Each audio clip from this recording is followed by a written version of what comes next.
Hey loves, it's your girl DeeDee and welcome back to the channel. So I'm back with another quick reaction for you guys. Now, Nicki Minaj recently did an interview and she was asked this question, and I think a lot of people were taken aback by her response, and I'm not sure why, but I wanted to share what she had to say, and I'm definitely gonna give my 2 cents on it.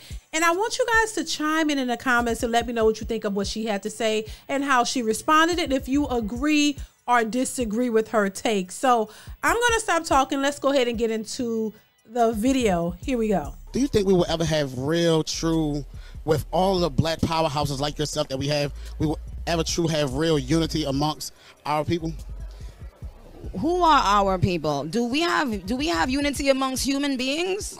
Like, if it's 8 billion people in the world, imagine thinking all 8 billion people gonna get along with each other. That's like true. Whether you're the same color, whether you're the same race, sex, whatever, like religion.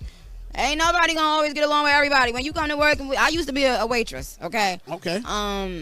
Nobody, it was a bunch of people not getting along in there. I mean, no matter where you go, you're going to be at odds with people. I think. Before she continue, and I will say this, I agree with what she's saying, because she may have gotten a little pushback from her response, or people was not expecting that. And I don't know what the question was leading towards, or if it was leading towards anything, but I think there's this notion that even if you're of a certain race or you come from the same background or whatever, that you're automatically going to get along, or that you should always, you know, just go with the person just because they look like you, or, you know, because, you know, they have a similar background than you, even if you don't have other things in common, if you don't agree on certain things, or if you just have different morals or values. When I hear people say your people, they're talking about usually the people who identify as the same race as you do. So it's like black people all should just stick together just because they're black, even if they have differences of opinions, if they don't have the same moral grounds to stand on, even if they have totally different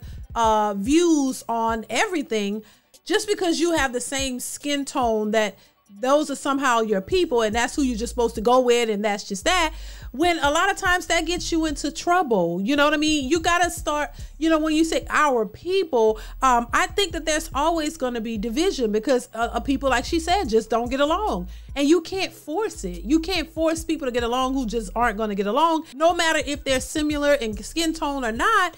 That does not make a difference. In some sense, it's great if you're gonna stick together and you have a specific agenda, or you have a goal that you're trying to reach, and you guys are coming together to fulfill that. But if you're not doing anything that's gonna enhance your community or enhance whatever you're trying to do, whatever you're trying to do by working together, it doesn't make any sense and it doesn't work. You know, it's sort of like the presidential election with Kamala Harris. You know, people are saying, oh, she's black and she's a woman and she's in a fraternity, so women who are black in fraternity should just vote for her just because. Even if her policies aren't good for us, even if she doesn't identify as one of us, even if she's all the way on the outside of what we are trying to put her into, she doesn't even agree with us, or she doesn't identify as us, people still are trying to push that narrative that that's what we're supposed to do, or we're supposed to come together for a person who may not even share the same views as we do. So what does the color of the skin have to do with your views, your stance, what you deem important, what you support and what you don't support? If it's not in alignment, then what does the skin color have to do with it? So let's go ahead and listen to the rest of what she's saying. Here we go. The point, though, is when you get to a place where nothing around you affects what's inside of you. Like, you have to get to a place where you are so self-aware, but humble, and also realizing that you can't change everything, you can't change everyone. The only thing you can do is wake up every day and try to, like, do what you have to do. I'm gonna rock with the people who I want to rock with, and everybody else should do the same thing. Nobody's entitled to rock with you, nobody's entitled to like you. That's absolutely facts. Listen, shout out to her for that. I mean, I think she has a major point. The only thing that you can change is your behavior and your circumstances. You can't force people to like you. You can't force people to want to deal with you, or, you know, agree with what you agree with, or do the things that you're doing. You can only really, and usually it's our own people who are looking at certain things, or looking over the experiences or the tools that could help them, saying they don't need that, they got it.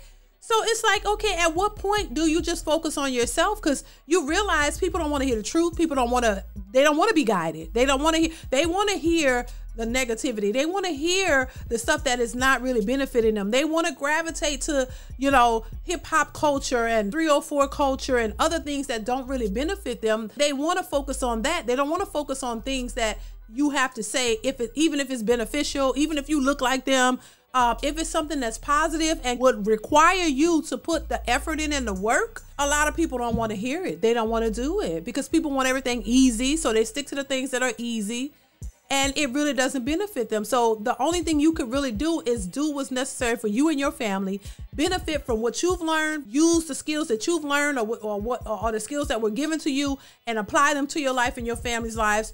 And you grow from there. And you could try to, you know, take people with you along the way, the ones who want to listen, the ones who want to advance. But, you know, the ones who don't want to, there's nothing you can do. You can only, like she said, rock with the people that want to rock with you, work with the people that want to work with you, you know, move in the way you need to move to benefit your life and your family's lives, and the people who are surrounded by you who want to do the same. Because everybody, just because they look like you, don't mean they rock with you, don't mean they care about you, don't mean that they have the same interests as you do. So if they don't, how can you constantly keep putting yourself in a position to be around people who don't like you, who don't have the same interests, and don't care to learn anything to benefit themselves so that they can help somebody else? Because my thing is this, when you learn something and you apply it to your life and it's beneficial, your obligation then is to help the next person. You know, tell somebody else about your experience and what you did to get there so they can apply the same things and hopefully it can benefit them. But if you don't want to hear it and if you just negative and you just stuck there, there's nothing I can do. And I'm not going to keep putting myself in a position around people who don't share my same values and who don't want to learn or grow. It becomes a toxic environment if you do that. It's almost like a toxic family member. You know, that's your uncle or your cousin, but oh my God, you love them to death, but they are toxic as hell. All they do is get drunk and tear up the house and want to fight and argue about the past. Eventually, you get tired of that uncle inviting that toxic uncle to the parties because he's always toxic and he's never learning or never trying to do anything to better himself. He's just going to keep drinking and be toxic, and you just know him as that toxic uncle. That's it. There's no way you're going to take that toxic uncle and tell him about your advances in life and give him the tools to do better with his toxic life when all he wanted be is just toxic and drunk. It's certain people you can't help. Certain people you can't help. You just got to leave them where they are, and you got to continue to do what you're doing. So listen, y'all, let me know what y'all think in the comments. Comment, like, subscribe to the channel, hit that bell. Y'all know what it is. Also share and like the videos, you guys. Chime in the comments. I want to hear your thoughts on what Nicki had to say. Do you agree or do you disagree? Let me know in the comments below, and I will see you in the next one. Bye.